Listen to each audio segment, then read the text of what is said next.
pembangunan rumah hunian tetap untuk warga terdampak bencana di Sumatera mulai dilakukan.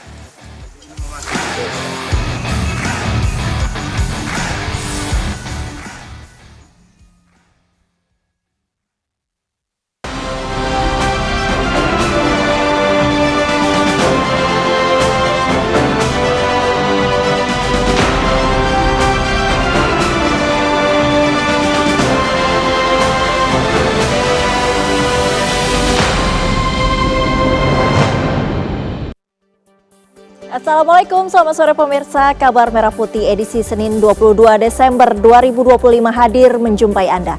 Saya Sita Paprika akan menemani Anda selama 1 jam ke depan dan pemirsa. Inilah Kabar Merah Putih selengkapnya untuk Anda.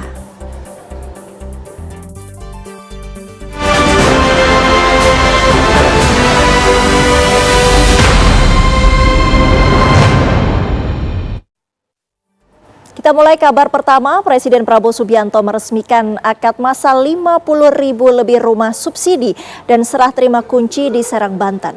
Selain digelar secara langsung di perumahan Pondok Banten Indah, Kecamatan Cipocok Jaya, Kota Serang, peresmian juga dilakukan secara daring. Prabowo juga sempat berbincang dengan warga penerima manfaat rumah subsidi. Presiden Prabowo Subianto meresmikan akad massal sebanyak 50.030 unit KPR rumah subsidi di perumahan Pondok Banten Indah, Kecamatan Cipocok Jaya, Kota Serang, Banten. Acara juga diisi dengan serah terima kunci rumah secara simbolis kepada beragam penerima manfaat, mulai dari guru, tukang pijat, pedagang, ojek daring, prajurit TNI, buruh, hingga nelayan. 300 akad dilakukan secara luring di lokasi, sementara 49.730 akad dilaksanakan secara daring yang melibatkan 39 bank penyalur di 33 provinsi dan 110 titik kabupaten kota. Prabowo sempat berbincang dengan salah satu warga secara daring. Gratis Bapak? Wah, tepuk tangan dulu Bapak. Ya, udah sampai di NTB Pak. Lancar semua, kualitasnya bagus rumahnya. Puji Tuhan Bapak, rumahnya bagus. Ya. Tidak ada retak-retak. Sumber air baik. Sumber airnya baik Bapak. Izin Bapak, rumahnya saya belum tempati karena hari ini baru akad. Oke. Baru akad. Oke, selamat ya. Selamat, terima kasih. Data resmi menunjukkan hingga 19 Desember 2025, penyaluran FLPP telah mencapai lebih dari 263.000 unit rumah subsidi dengan nilai sekitar 32,67 triliun rupiah. Ucapan terima kasih ke semua pihak yang hari ini bersatu sehingga kita bisa memberi suatu kualitas hidup kepada rakyat kita. Mereka harus punya rumah yang layak. Ini usaha yang sangat membanggakan, tapi masih jauh daripada yang harus kita capai. Saya terima kasih kepada Saudara Marwar Sirait, Menteri Perumahan, dan semua menteri-menteri lain. Tidak ada satu menteri yang berhasil. Kita satu tim. Kita satu tim.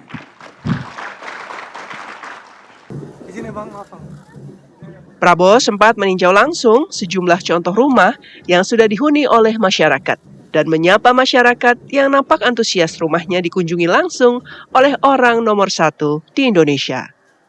Dari Serang, Banten, Ikra Anggana, Adin Hudaya, TV One mengabarkan.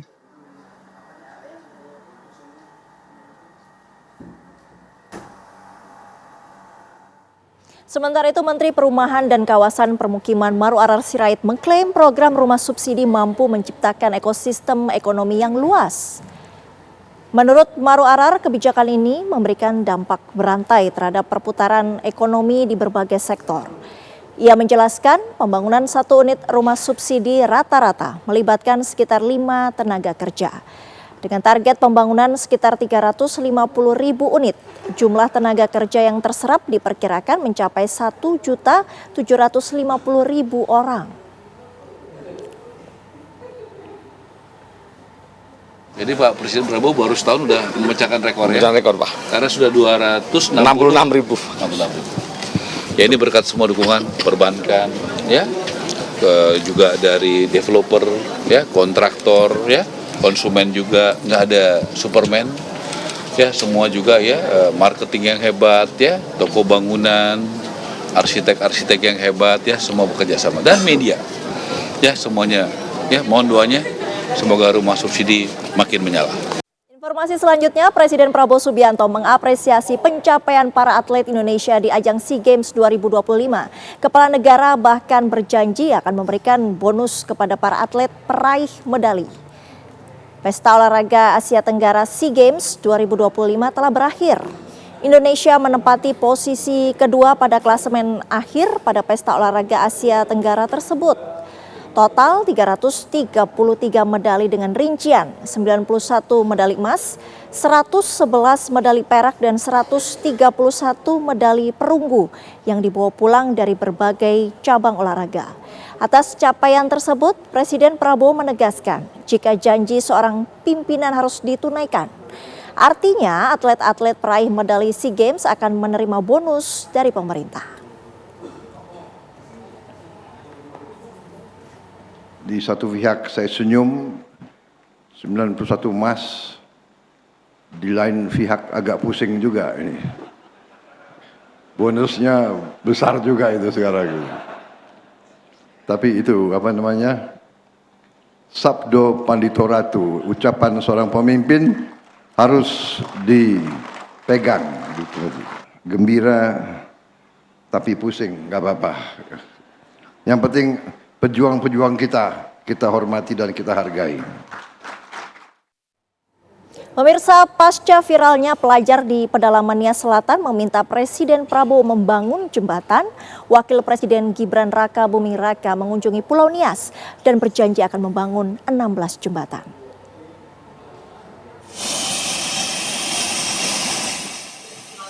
Wakil Presiden Gibran Raka Buming Raka untuk pertama kalinya berkunjung ke Pulau Nias di Sumatera Utara. 5 kepala daerah di Pulau Nias menyambut kunjungan kerja Wakil Presiden dan mendampingi Wakil Presiden selama 2 hari. Setibanya di Bandar Udara Binaka, Wakil Presiden langsung menuju lokasi rencana pembangunan jembatan di Kecamatan Boronadu di Kabupaten Nias Selatan. Wapres mengendarai motor trail hingga 8 km dari Kecamatan Gomo menuju Kecamatan Boronadu, melintasi jalan rusak, lalu berjalan kaki menuju Sekolah SMA Negeri 1 Boronadu. Wakil Presiden yang didampingi oleh Gubernur Sumatera Utara Bobi Nasution serta Wakil Menteri SDM dan PU Bina Marga Provinsi Sumatera Utara melihat langsung Sungai Gomo yang selama ini dikeluhkan oleh pelajar maupun warga karena ketiadaan jembatan. Di hadapan warga dan pelajar, Gibran memastikan pemerintah akan membangun 16 jembatan dan segera memperbaiki jalan menuju ke sekolah. Hampir setengah jam, ini tadi ada 8 kilo ya, 8 kilometer belum teraspal. Nanti kita segera tindak lanjuti pengaspalan.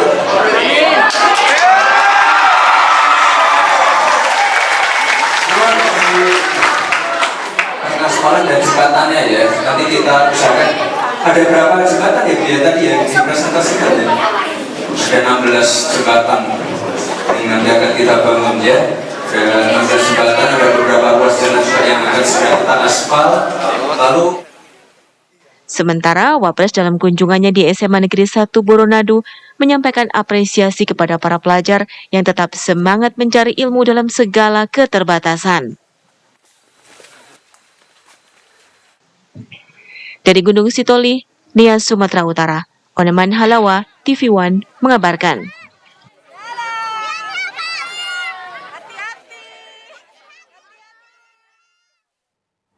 Kabar mengenai pembangunan rumah hunian tetap untuk masyarakat korban terdampak bencana di wilayah Sumatera Utara akan kami kabarkan sesaat lagi.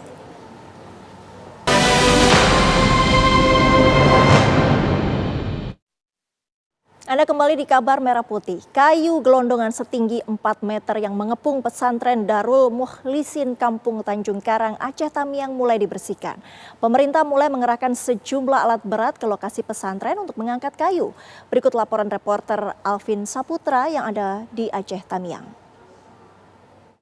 Terjadinya banjir bandang dan juga tanah longsor di Provinsi Aceh. Saat ini saya mengabarkan langsung berada di pesantren Darul Mukhlisin yang berada di Kampung Tanjung Karang yang berada di Aceh Tamiang. Nah, memang pesantren ini belakangan ini viral karena banyaknya tumpukan kayu-kayu gelondong pasca terjadinya banjir bandang. Nah, saya akan memperlihatkan kepada Anda pemirsa di belakang saya, ini merupakan saat ini pesantren sedang dilakukannya pembersihan untuk sisa-sisa kayu yang mengumpul di halaman pesantren Darul Mukhlisin ini, dan di mana pembersihan ini dilakukan oleh pihak TNI dan juga aparat gabungan, dan pembersihan ini dilakukan sejak pagi tadi dan baru dilakukan per hari ini, dan nantinya untuk metode yang digunakan untuk pembersihan ini ialah teknik buka jalan yang pemirsa bisa melihat. Inilah dari alat berat sendiri sedang melakukan teknik buka jalan untuk nantinya alat-alat berat lainnya dan truk-truk akan mudah untuk masuk ke halaman pesantren ini untuk nantinya sedikit demi sedikit untuk membersihkan tumpukan kayu yang berada di halaman pesantren ini. Pemirsa bisa melihat memang untuk ketinggian kayu gelondongan yang berada di pesantren ini kurang lebih 3 hingga 4 meter. Pemerintah sendiri mengerahkan sebanyak 8 alat berat yang digunakan untuk melakukan pembersihan pesantren pada hari ini, dan nantinya untuk kayu sendiri setelah dilakukan pembersihan ini nantinya truk-truk akan membawa potongan-potongan kayu gelondongan di pesantren ini dan nantinya akan dibawa ke halaman kosong di belakang pesantren dan nantinya akan dikumpulkan di sana dan juga ditumpuk. Dari Aceh Tamiang, Alvin Saputra, Teddy Suhendi, TV One mengabarkan. 3 minggu sudah sejak pertama kali bencana banjir dan longsor menerjang Sumatera. Hingga kini masih terdapat sejumlah desa yang terisolasi. Salah satunya desa Simaninggir di Kecamatan Sitahuis, Kabupaten Tapanuli Tengah, Sumatera Utara. Berikut laporan dari reporter TV One Haidar Fasal dan Muhammad Rafi dari wilayah Batu Lobang di Jalan Lintas Sibolga, Tarutung. Ya, pemirsa, saat ini saya tengah berada di jalan utama lintas Sumatera, tepatnya di jalan yang menghubungkan antara Sibolga dan juga Taruntung, di mana memang untuk tempat kami berada saat ini adalah posisi pastinya berada di Batu Lobang, yang menjadi salah satu wilayah terdampak yang paling cukup parah begitu. Adapun kami dapat informasikan bahwa awalnya pemirsa kami mendapatkan informasi bahwa masih ada satu desa yang terisolasi, yakni adalah desa Simaninggir, dan kami pun memutuskan untuk mencoba ke desa tersebut untuk melihat kondisinya saat ini. Namun seiring perjalanan kami pun harus berpikir 2 kali karena pemirsa bisa lihat bahwa inilah situasi yang tampak memisahkan antara desa Simaninggir dengan jalan utama untuk menuju pusat kota, bahwa jalan sudah sepenuhnya hancur pemirsa oleh material longsor yang terjadi pada akhir bulan November 2025 lalu. Jadi memang sudah tidak bisa dilintasi oleh kendaraan baik roda 2 maupun roda 4. Jadi memang untuk akses sendiri untuk warga yang masih tinggal memilih bertahan di desa Simaninggir ini tidak ada akses dari sisi manapun, baik dari Sibolga ataupun dari sebaliknya pemirsa. Kendati demikian, memang sebetulnya untuk rute ini masih sering dilewati oleh warga Simaninggir sendiri untuk ke pusat kota mengambil bantuan atau membeli sesuatu. Mereka harus melewati sisi ini pemirsa, jalan setapak yang cukup curam sebetulnya, dan juga bayangkan apabila terjadi hujan di tanah merah seperti ini pastinya sangat licin, tapi mereka kerap kali melewati rute ini untuk bisa mendapatkan berbagai bantuan yang dikirimkan ke pusat kota Sibolga ataupun ke ibu kota dari Kabupaten Tapanuli Tengah itu sendiri. Tidak menurut kemungkinan bahwa memang apa yang dilakukan warga ini cukup mengancam nyawa. Oleh sebab itu kami harapkan bahwa jalan ini akan segera dibersihkan karena informasi akan dilakukan secara bertahap sehingga akses warga bisa kembali normal dan aktivitas perekonomian bagi warga Siman yang terisolasi ini juga dapat kembali pulih sepenuhnya. Dari Tapanuli Tengah, Haidar Faisal, Muhammad Rafi, TV One mengabarkan. Menteri Perumahan dan Kawasan Permukiman Maru Arar Sirait serta Menteri Dalam Negeri Tito Karnavian meletakkan batu pertama pembangunan rumah hunian tetap untuk masyarakat korban terdampak banjir bandang dan tanah longsor di wilayah Sumatera Utara. Peletakan batu pertama pembangunan 118 rumah hunian tetap bagi warga terdampak bencana ini dilakukan di belakang asrama haji Kelurahan Pinangsori, Kecamatan Pinangsori, Tapanuli Tengah. Selain Menteri PKP dan Mendagri, turut hadir pula Wakil Gubernur Sumatera Utara Surya dan Bupati Tapanuli Tengah Masinton Pasaribu. Menurut Maru Arar, pembangunan rumah hunian tetap ini sesuai perintah Presiden Prabowo Subianto. Rumah hunian tetap yang dibangun memiliki spesifikasi lebar 6 meter dan panjang 6 meter yang dilengkapi kamar, ruang tamu, dapur, serta sarana air bersih. Mulai membangun hunian tetap di Tapanuli Tengah. Saya tadi sudah bicara dengan Bupati Tapanuli Selatan, dirjen kami juga ada di sana. Di waktu yang bersama juga dimulai di Tapanuli Selatan. Dari sini saya akan ke Sibolga untuk memulai juga di Sibolga. Kemudian dari Sibolga saya juga langsung terbang ke Tapanuli Utara untuk nanti sore kita mulai di Tapanuli Utara. Pemirsa, pemerintah bersama PT Telkomsel mengirimkan bantuan 100 mesin pembangkit listrik portable generator set untuk memulihkan jaringan telekomunikasi di Aceh. Wilayah terdampak bencana di Aceh menjadi sasaran pengiriman bantuan genset karena tingkat pemulihan jaringan telekomunikasi di sana masih sekitar 80%. Sementara untuk wilayah Sumatera Utara dan Sumatera Barat sudah di atas angka 90%. Penjelasan ini disampaikan Direktur Jenderal Komunikasi Media Kementerian Komunikasi dan Digital Vivi Aleida Yahya saat melepas pengiriman bantuan genset. Selain genset, Telkomsel juga mengirimkan perangkat pendukung komunikasi, 500 telepon genggam, 50 unit baterai, dan 50 unit rectifier.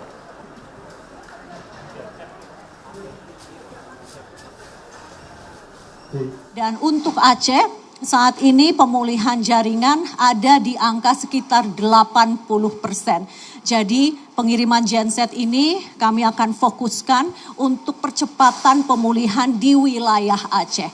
Saat ini yang memang masih kami akan fokus kerjanya untuk pemulihan itu ada di wilayah Aceh Tamiang, kemudian di wilayah Gayo Lues, dan di wilayah Bener Meriah. Insya Allah dengan pengiriman 100 genset ini bisa mempercepat upaya kita sama-sama bergotong royong untuk memberikan pemulihan komunikasi, telekomunikasi tepatnya. Wakil Menteri Pertanian Sudaryono jalani sidang terbuka untuk gelar doktornya di IPB University Bogor, Jawa Barat. Sudaryono menyoroti holdingisasi BUMN yang dinilai sudah berjalan di berbagai sektor di seluruh Indonesia. Wakil Menteri Pertanian Sudaryono menyebut Pupuk Indonesia menjadi contoh holding yang berhasil meningkatkan kinerja keuangan melalui efisiensi bisnis. Tantangan saat ini adalah seberapa cepat penyelarasan pasca holdingisasi bisa terwujud. Salah satu indikator penting yang harus dijaga adalah rasio keuangan, terutama current ratio atau likuiditas, serta pengelolaan hutang yang prudent. Tanpa disiplin keuangan, holdingisasi justru berpotensi menimbulkan tekanan baru bagi BUMN.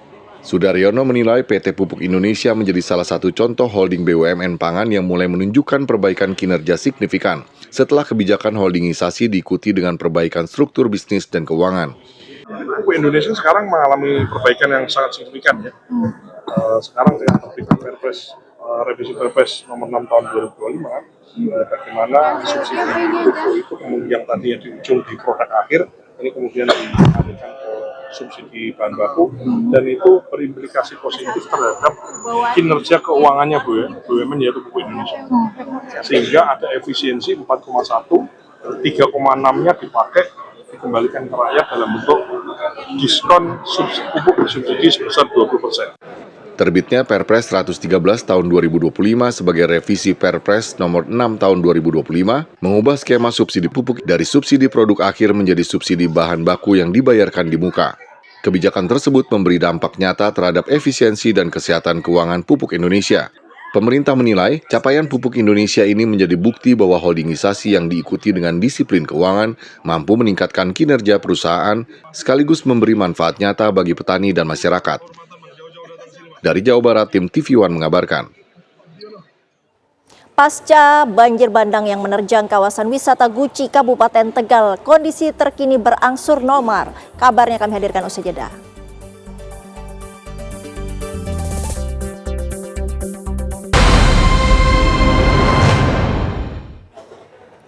Upaya pemulihan ruas jalan Si Cincin, Malalak, Balingka di Kabupaten Agam terus dilakukan. Jembatan darurat Baili mulai dikerjakan Senin ini.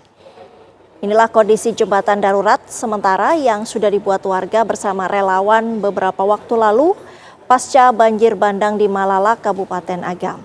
Meski kondisi darurat dengan pohon kelapa, jembatan ini bisa menjadi penghubung antara Malalak Timur dengan Malalak Barat. Saat ini Kementerian Pekerjaan Umum tengah melakukan pembersihan sisa material atau pondasi dari jembatan darurat Baili yang rencananya akan tiba di lokasi hari ini. Ditargetkan jembatan penghubung ini digunakan pada awal tahun depan guna mempermudah akses masyarakat serta distribusi bantuan. Saat ini sedang dilakukan pembersihan material longsor dan persiapan untuk pemasangan Aramco untuk dijadikan jembatan darurat yang rencananya fungsional dalam 2 minggu ke depan, sehingga dapat menghubungkan masyarakat dari arah Cincin menuju Malalak dan melancarkan akses pertanian dan perdagangan nantinya. Kementerian Koordinator Bidang Infrastruktur dan Pembangunan Kewilayahan terus mengerjakan perbaikan wilayah bencana di Aceh, Sumatera Utara, dan Sumatera Barat. Pelepasan bantuan berlangsung di Kolin Lamil Tanjung Priuk, Jakarta Utara, Senin pagi. Menko Agus Harimurti Yudhoyono melepas pengiriman bantuan lanjutan ke Pulau Sumatera. AHY menyampaikan dengan sudah terbukanya akses transportasi darat di sebagian wilayah yang sebelumnya terisolasi, bantuan bisa lebih cepat disebarkan ke para korban terdampak bencana. AHY menambahkan pemerintah pusat bersama pemerintah daerah terus mengupayakan perbaikan rumah warga serta menata kembali kawasan kota dan kabupaten terdampak bencana. Izin Bapak. Pak, bentar Pak. Izin.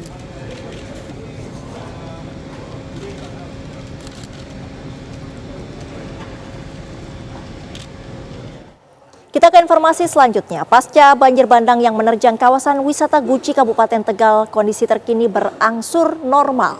Namun sejumlah fasilitas wisata khususnya Pancuran 13 dan Pancuran 5 rusak parah.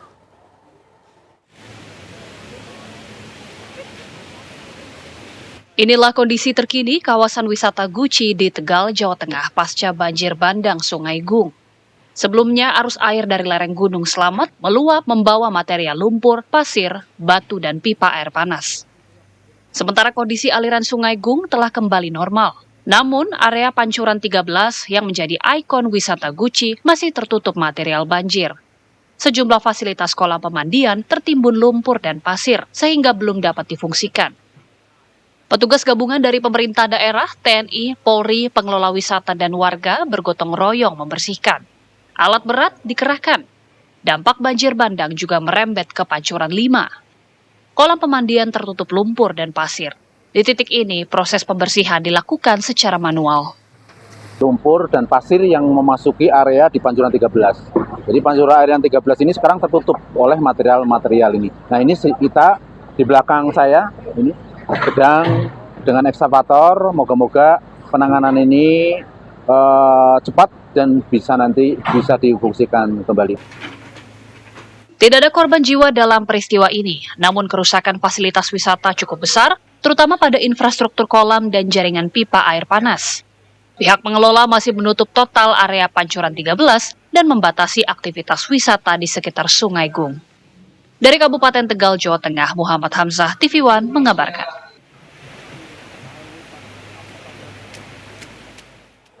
Bupati Tegal Iscak Maulana Rohman memastikan secara umum seluruh layanan dan aktivitas wisata di objek wisata Guci aman dan kembali beroperasi. Dampak banjir disebutkan hanya terjadi di bantaran Sungai Gung serta 2 titik kolam pemandian yaitu Pancuran 13 dan Pancuran 5. Berikut keterangan dari Bupati Tegal Iscak Maulana Rohman. Kalau bicara Pancuran 13 tadi informasi dari BKSDA 7 hari. Kemudian bisa lebih cepat lagi. Pak, ini kan menjelang Nataru nih Pak, biasanya tingkat wisatawan meningkat. Itu untuk menjamin keamanan pengunjung sendiri bagaimana? Ya, benar bahwa saat ini tingkat kedatangan wisatawan di Guci ini meningkat drastis. Ya. Sehingga kami bersama Pak Kapolres, ada Pak Dani juga, bersama jajaran Forkopimda yang lain, ini semalam sudah rapat koordinasi kecil untuk menyiapkan bagaimana bahwa keamanan ini yang menjadi paling utama. Ya. Kami pastikan bahwa dari perjalanan, dari infrastruktur jalannya sampai di dalam pengamanan di objek wisatanya ini aman. 3 hari jelang Natal, arus lalu lintas di ruas tol Jakarta Cikampek Karawang, Jawa Barat pada Senin siang terpantau ramai lancar. Usai jeda, tetaplah bersama kami.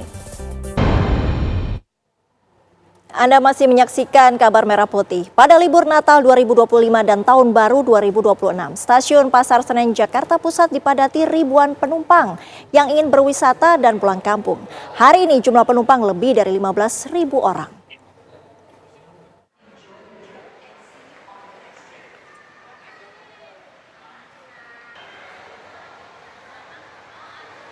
Ribuan penumpang libur Natal dan Tahun Baru meninggalkan Jakarta dari Stasiun Pasar Senen Jakarta Pusat pagi tadi. Tujuannya ke lokasi wisata dan kampung halaman. Lebih dari 15.000 penumpang berangkat ke Yogyakarta, Semarang, Surabaya, Purwokerto, dan Bandung. Ini mau kemana, Mbak? Ya, kita mau Purwokerto. Purwokerto. Ya. Ini dalam rangka apa, Mbak? Dalam rangka liburan, jalan-jalan. Jalan-jalan. Itu memang kampung halaman atau bagaimana? Bukan. Sekedar mau datang liburan. Liburan aja. Saya dari Kalimantan Barat. Oh gitu. Ya. Ini dari Kalimantan ke Jakarta lalu Purwokerto ya.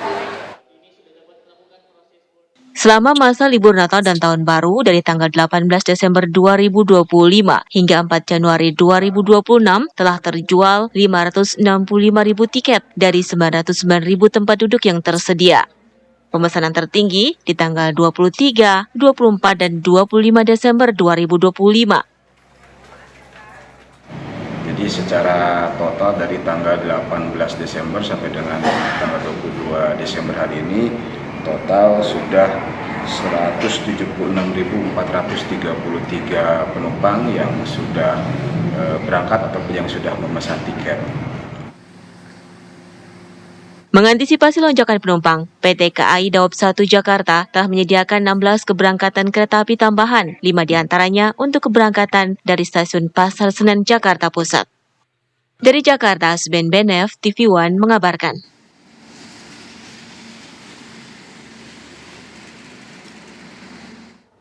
Sementara itu 3 hari jelang Natal, arus lalu lintas di ruas tol Jakarta Cikampek Karawang, Jawa Barat pada Senin siang terpantau ramai lancar. Selain mobil pribadi dan bus yang mendominasi, truk-truk juga masih terlihat melintas di jalur tol Jakarta Cikampek. Kondisi ini terpantau di ruas kilometer 47 Karawang Barat. Kendaraan dari arah Jabodetabek menuju wilayah timur didominasi mobil pribadi dan bus. Kecepatan laju kendaraan yang melintas mencapai di bawah 80 km per jamnya.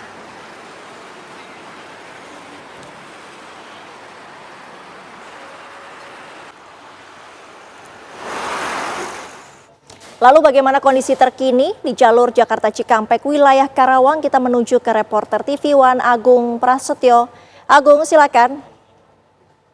Ya, terima kasih kita juga pemirsa informasi terbaru pantauan arus lalu lintas jelang libur Natal pada siang hari ini di ruas tol Jakarta Cikampek. Saat ini kami mengabarkan tepatnya di gerbang tol Cikampek Utama kendaraan dari arah Jakarta yang akan menuju ke arah Cikampek ataupun menuju ke arah Palimanan terpantau ramai lancar dari kedua arah. Dan di tempat kami mengabarkan ataupun di sekitar gerbang tol Cikampek Utama pada siang hari ini belum terlihat adanya lonjakan kendaraan secara signifikan ataupun penumpukan kendaraan di setiap gardu transaksi yang dibuka yang akan menuju ke arah Jawa. Namun memang sempat terjadi beberapa kali antrian namun tidak begitu panjang, dan antrian ini terjadi pada waktu-waktu tertentu seperti pagi ataupun sore menjelang malam. Kendaraan adanya antrian di gerbang tol Cikampek Utama. Dan memang untuk kendaraan yang telah melintas di ruas tol Jakarta Cikampek sejak pagi tadi hingga pukul 14.45, kendaraan yaitu sebanyak 35.009 kendaraan, yakni untuk menuju ke arah Palimanan melalui gerbang tol Cikampek Utama tercatat 16.993 kendaraan, sedangkan kendaraan dari ruas tol Jakarta Cikampek yang menuju ke arah Bandung sebanyak 18.016 kendaraan. Namun angka ini sedikit menaik dibandingkan dengan hari kemarin. Sementara pada hari kemarin tercatat pada pukul 5 pagi kemarin hingga pukul 5 pagi tadi ada 72.067 kendaraan yang sudah meninggalkan wilayah Jabodetabek. Meskipun arus lalu lintas di ruas tol Jakarta Cikampek pada siang hari ini terpantau lancar, tetapi petugas kepolisian dan jasa marga masih bersiaga di sejumlah titik di ruas tol Jakarta Cikampek, termasuk di tempat kami mengabarkan. Memang sejumlah trafficon ataupun alat peraga nantinya yang akan mendukung bila mana terjadinya lonjakan ataupun kepadatan di ruas tol Jakarta Cikampek akan diberlakukan rekayasa lalu lintas kontraflow yang akan diberlakukan di titik-titik yang terjadi kepadatan. Namun untuk titik kepadatan biasanya kerap terjadi seperti di kilometer 47 yang merupakan pertemuan arus antara tol Layang Mbz dengan tol Jakarta Cikampek. Titik kepadatan juga kerap terjadi seperti di kilometer 57 menjelang rest area. Dan ada kabar menarik bagi para pengendara ataupun pemudik yang meninggalkan wilayah Jabodetabek yang melintas di ruas tol Jakarta Cikampek. Jasa Marga memberikan diskon tarif tol sebanyak 20% yang diberlakukan pada hari ini tanggal 22 Desember. Setelah itu yang dapat kami kabarkan, kembalikan ke Anda di studio kita. Agung Prasetyo langsung dari Karawang, Jawa Barat, terima kasih. Kabar Merah Putih masih akan kembali usai jeda, tetaplah bersama kami.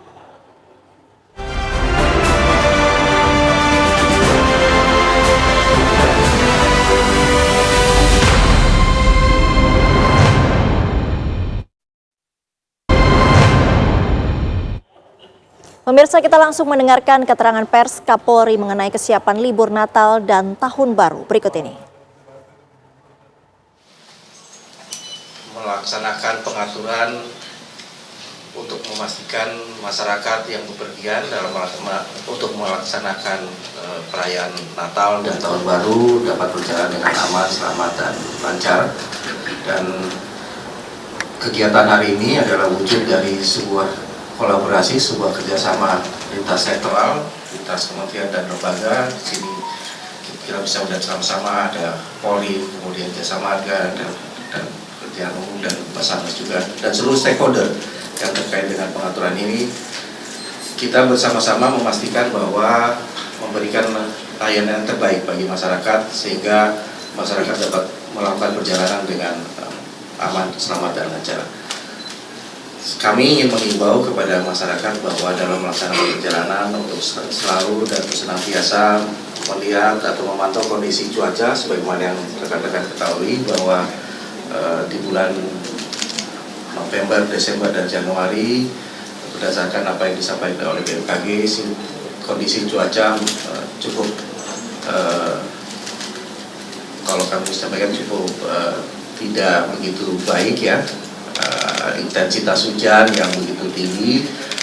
Saya harapkan bahwa masyarakat bisa memanfaatkan seluruh channel informasi yang tersedia, baik yang disampaikan oleh BMKG maupun Travoi, sehingga bisa merencanakan perjalanannya dengan baik. Harapannya bahwa dengan melakukan perjalanan kita bisa menghindari hal-hal yang tidak diinginkan dan tidak terlalu memaksakan apabila memang cuaca tidak memungkinkan untuk melakukan perjalanan. Saya rasa demikian dari kami. Terima kasih. Wassalamualaikum warahmatullahi wabarakatuh. Cukup ya.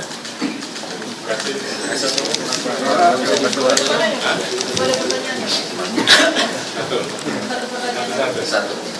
Mataru ya. Iya, saya Irin Pak dari CNN mau nanya, tadi Pak Listio bilang ada beberapa wilayah yang jadi perhatian khusus. Bisa dijelaskan nggak perhatian khusus karena cuaca itu di wilayah mana saja dan apakah ada penambahan pasukan nanti di sana dibandingkan tahun lalu? Baik, jadi kami sudah mempersiapkan dan memprediksi karena memang berdasarkan hasil rapat koordinasi lintas sektoral. Informasi dari BMKG terjadi curah hujan yang tinggi di beberapa wilayah. Oleh karena itu kami minta kepada jajaran yang potensial akan terjadi hujan untuk segera kita informasikan untuk mengambil langkah. Ada beberapa wilayah, ada di Jawa Tengah ada, di Jawa Barat ada, kemudian di jalur-jalur arteri juga ada. Tepatnya nanti dari Kakor Lantas yang menjelaskan. Namun tentunya kita memiliki pos PAM, pos pelayanan dan pos terpadu yang kita siapkan untuk mengantisipasi apabila terjadi peristiwa-peristiwa yang kemudian mengganggu para pengguna jalan, khususnya karena cuaca. Ya. Terima kasih ya.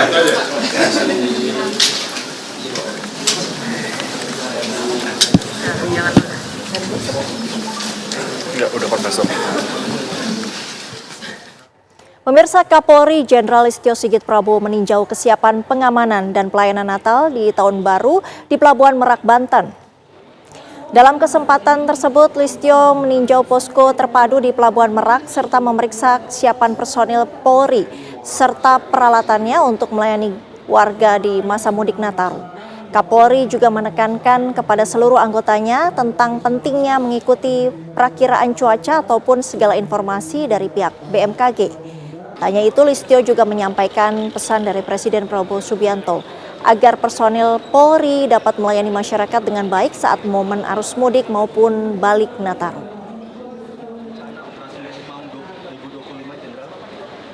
Beberapa hal yang tentunya kita tekankan, tolong waspadai, jangan underestimate, ikut terus perkembangan BMKG sehingga kita bisa segera menginformasikan ke masyarakat.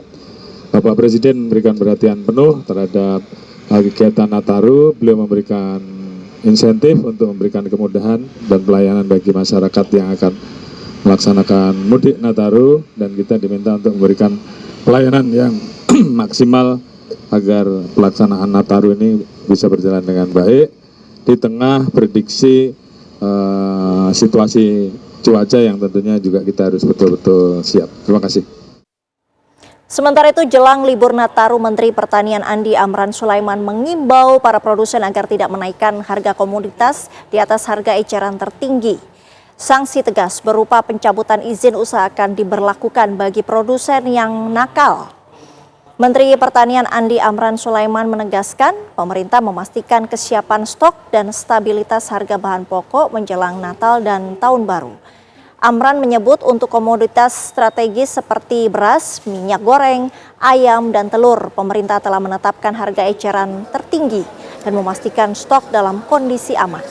Pemerintah bersama Satgas Pangan juga telah turun ke lapangan untuk melakukan pengawasan dan penindakan terhadap pelaku usaha yang menjual di atas Sesi dokumentasi sudah selesai, kami silahkan teman-teman tim dokumentasi untuk kembali ke tempat, acara akan segera kita lanjutkan. Ada 2 perusahaan yang menaikkan harga. Kami periksa di hulu dan harganya di atas HET.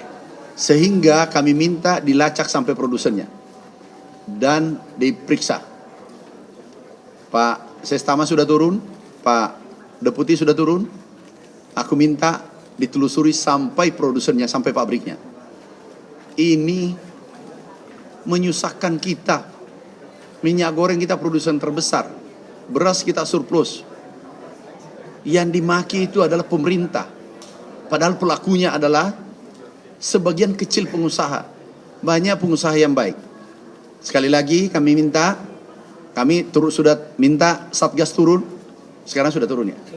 Udah turun, periksa. Ditindak tegas. Bukan lagi himbauan, ditindak tegas. Jelang libur Natal dan Tahun Baru, per hari ini pemerintah memberikan diskon tarif tiket pesawat. Dampaknya terjadi kepadatan penumpang di Bandara Soekarno-Hatta, Tangerang, Banten. Pengelola bandara mencatat terjadi lonjakan jumlah penumpang hingga 25% jika dibanding hari biasa mencapai 176.000 orang. Sementara untuk diskon tarif tiket pesawat rute domestik berlaku dari 22 Desember hingga 10 Januari. Pihak bandara mengimbau pada penumpang datang 3 jam lebih awal untuk mengantisipasi keterlambatan.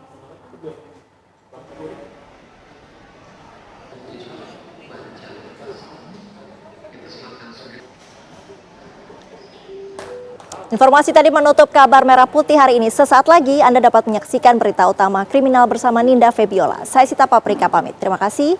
Sampai jumpa.